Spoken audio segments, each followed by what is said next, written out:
All right, next question is from Kong. Hello, I am Kong Chi Vang, a leader with Take Action Hmong organization program.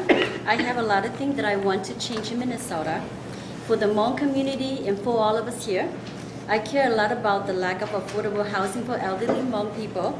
I care about good education for our children. I care about people being lost and isolated in our system.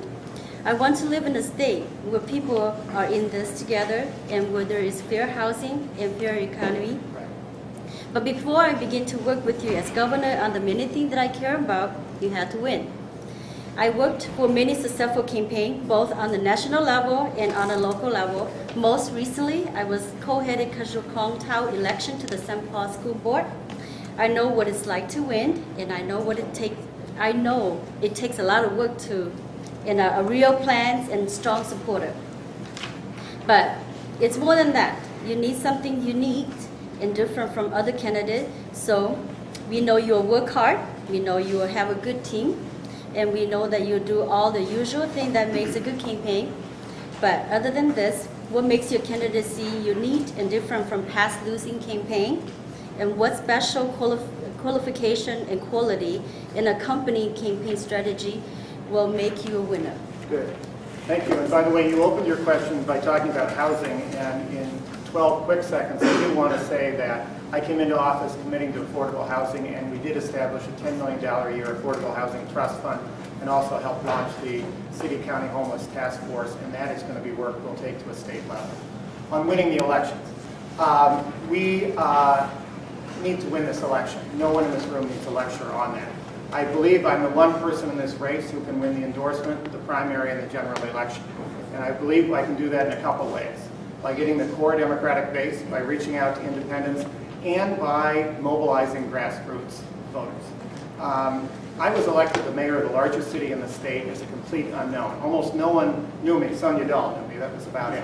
22% of the folks. But we won by building a grassroots movement. We went around, I knocked on doors, I listened, and we built the grassroots movement that won. I got sick of fighting City Hall, so we decided to start a movement to change it. But that's been about my politics all the way through. Why I co-chaired Howard Dean's campaign in the state, why I was the first mayor in the country to endorse Barack Obama. That's the kind of campaign that I do. And that's what my campaign is built on. I'm very proud of the fact that before I even entered the race, there was a draft, R.T. Rybak for Governor movement, totally independent of mine. That draft got 4,000 volunteers at the state fair.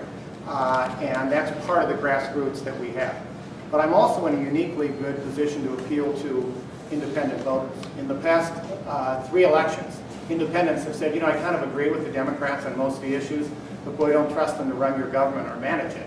Well, I have a better record managing government than any independent or Republican in the state, period. And once and for all, if I'm at the top of the ticket, Democrats can say Republicans drove us off a cliff on budget and spending issues, and I'm going to stand up and give a compelling vision for the Democrat who can actually manage, and that's going to be helpful. The polling shows that I'm extraordinarily well known and have very high approval ratings among the state. Polls don't win elections, but they matter to show that I'm in, I believe, the best shape to win the election. They also show that I have extraordinarily high approvals among Democrats, but even higher among independents. I've been in public for 8 years. My record has been scrutinized. The only job more scrutinized than the mayor of Minneapolis in the public sector is the governor. My record is out there. I've come through with strong support with people around the state. I've run strong campaigns before, and any of you who've ever been with me, and many of you have at parades and campaigning, no one is going to out-campaign me, and we're going to do it together. So we've heard a lot about from all the candidates. Everyone has I'll appeal to most voters, and that's how I'll win. Can you talk specifically about what kinds of structures your campaign is building? You pointed to Obama, but can you talk specifically about what you're building in Minnesota right now to take advantage of the kind of power that we're building? Yeah. I was very fortunate to have chaired the Obama effort in Minnesota and spent 2 years going around the state and building a network around the state. 4 years earlier with Howard Dean's campaign, and 4 years earlier at Bill Bradley's campaign. I've been going around the state for all these different cycles, doing grassroots work, getting connected with grassroots organizers around the state. That's been fused into an effort that I think has an extraordinarily successful field operation that has been up and running. We ran a coordinated campaign in the city of Minneapolis before this, and so that field team immediately moved into place, as did our finance team, Dinah Dale, who led the finance for the Franken effort, and her team, or my financing effort, my campaign. Is this what the detailed part? Okay. Tina Smith is my former chief of staff, is now the campaign manager. Tina has been involved in both the Mondale campaigns, including the one after Wellstone left, and the Dutcher campaign and others. So we have some great experience doing that. But more than anything else, we have a whole lot of volunteers who are out there doing the work. Next question from them, Tina.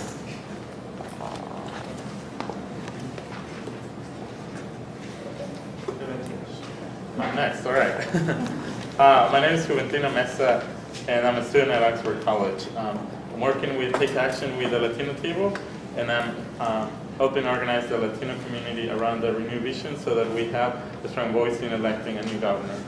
As a student leader and someone who works with the immigrant community as well, the reNEW vision is important to me because it allows everyone to be involved when other organizations do not. Like it says in the vision, we are all in this together. The reNEW Minnesota vision is very inclusive and demands a change in direction for our states. I know this vision for Minnesota will not be achieved overnight and could take years to accomplish, but we need to make real changes immediately if we are to get started down a new path. Then my question is, when and if you are elected governor, what will you do to make sure you keep your eye on the reNEW vision or shared vision and do not derail to deal with the mess at hand? You are walking into a state where no easy solutions exist, so how do you prioritize and not park the reNEW bus? Well, I love the question about not parking the reNEW bus, because the bus speaks a lot to me, and I think a lot of other people in this room whose politics grew out of the Wellstone effort to be part of a truly populist vision in the state. That means a lot. Well, that's a lot harder once you get into government sometime. But one of the things that I think is significant about my background is that this isn't new to me.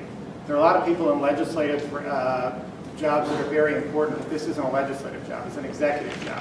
And I've been for 8 years on the point, needing to build a team, learning from successes and failures about what it takes to stay focused on A, your values, which I heard there, and B, the results. So here's what I'll say to people before I even take office. I'm going to be focused on 3 key results.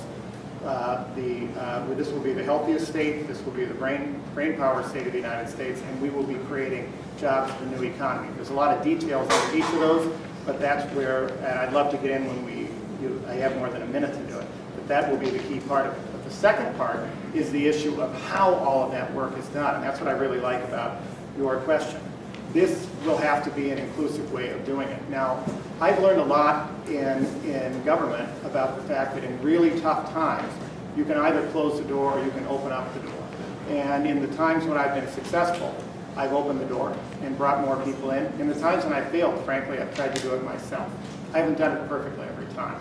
But I do know that I am blessed with an incredible state filled with people from all these different backgrounds. I've gotten to know many, many more in the reNEW campaign, and I want to make that part of governance.